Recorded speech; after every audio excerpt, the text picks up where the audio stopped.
Hey, this is Heidi Dawson. If you love all things health and wellness and style of any kind, hang out here with me each week. I'm obsessed with never-ending improvement, and it's all in an effort to help each one of us live a wildly successful lifestyle. Subscribe today so you don't miss a thing. Hi, guys. Welcome to episode 385 of the Wildly Successful Lifestyle Podcast. I hope this finds you happy and healthy, and I hope it also finds you doing everything that you want to do.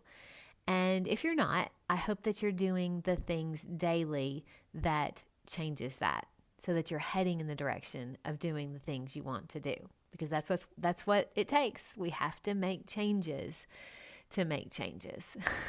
Okay. Have you ever been in a situation and you feel like there's something going on that you're not aware of, and then you realize what it is and you say, "Oh, okay, I got it. That's what's going on here."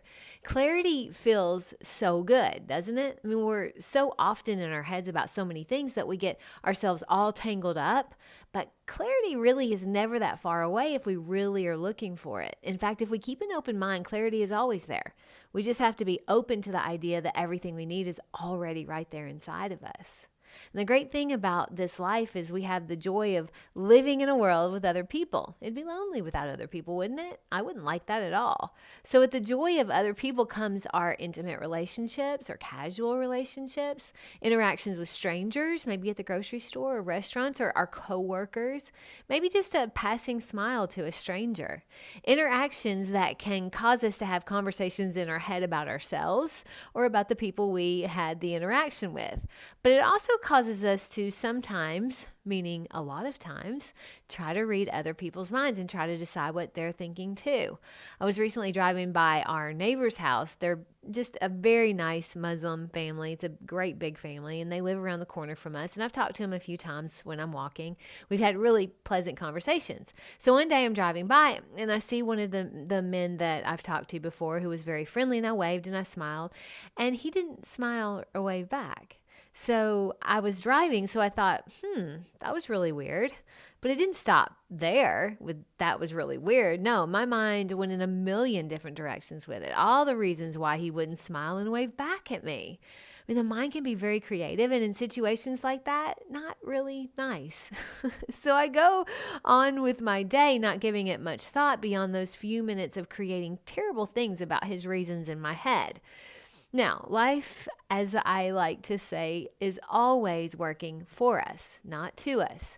I'm going to give you how that's true for me this week. So a couple days after my interaction with my Muslim neighbor, I'm up early walking Kenzie around our little cove, my little Yorkie, and our other neighbor is leaving in his car. It's early in the morning. Now, I'm a million miles away in my head. I had a lot to do and was thinking about all of it, and I was also trying to keep Kenzie from being in the street. So my neighbor drives by, and he smiles and waves, and it doesn't register with me. It didn't register until he had passed that he had just smiled and waved at me. I mean, and I just totally ignored him because it completely never registered. I was so in my head until after he had already driven by. So I'm literally here now, I'm waving at him as he's pulling out of the cove, and I pray that he saw me. But then I just started laughing because I was like, oh my goodness. A few days ago, I was thinking bad thoughts about a neighbor that did the exact same thing to me, and here I just did it. So now in my mind, I owe two neighbors an apology. But if I'm really being honest, I'm glad it happened because the amount of clarity it gave me was huge. It showed me there could be 100 explanations for why someone doesn't smile and wave back. But our mind isn't going to go to the nice ones, not without our training it to. And here's the good thing. I didn't have to go have a conversation with either neighbor to get clarity. I gave it to myself because I'm always looking for it. I'm not ever going to know why my Muslim neighbor didn't wave back, but it doesn't matter. All I need to do is take care of my head about it, get clarity in my head which was handed to me on a silver platter a few days later. That clarity was always there, though. The possibility that it wasn't personal and he never even saw me at all. That was always there. I was just looking elsewhere. I was allowing my brain to go negative instead of guiding it to what all the alternatives could have been for why he didn't wave and smile back at me. But as life often does, the universe sort of drew it out and colored it in just for me. And it gave me a lot of clarity. The clarity that every interaction I have starts and finishes with me. How I am feeling going into the interaction, the actual interaction, and then the thoughts I have about the interaction once it's finished. Those all start and finish with me. And there are so many reasons people react the way they do when they're interacting with you, and 99.9% of the time it has nothing to do with you. It's usually all about where they are in their head, what's going on with them. But your side of the interaction, that is all you. It has all to do with you. I recently saw a really funny video. It was a couple boys posted a video of an interaction they had with a girl. Okay, so they were driving down the road and she was driving down the road in another car, and they were trying to get her attention by waving to her. And at the same time, they were coming up to a red light. Well, as they all stop, she jumps out of her car and she starts yelling at them to stop trying to wave at her and get her attention and trying to hit on her because it offends her. Okay. While she's ranting and raving, they're like, hey. And they calmly just said, we were just trying to get your attention because you're dragging the gas line hose from where you got gas.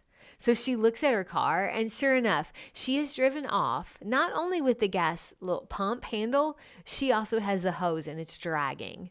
So she literally ripped it off, clear off from the gas pump, and has been driving around with it. And they were simply trying to let her know that.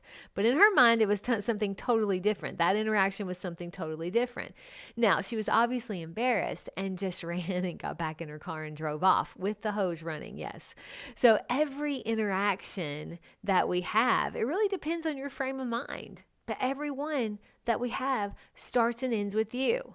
What frame of mind are you in? Where's your head at before and after the interaction? What thoughts are you creating about the interaction once it's done?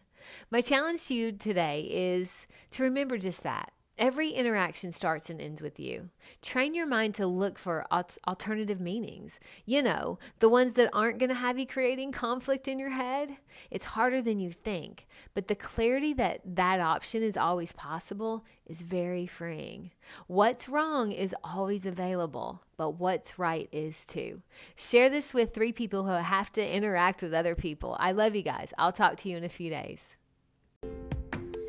Don't forget to subscribe and share with your friends, because we're just going to keep going bigger and better places together, and I love that about us.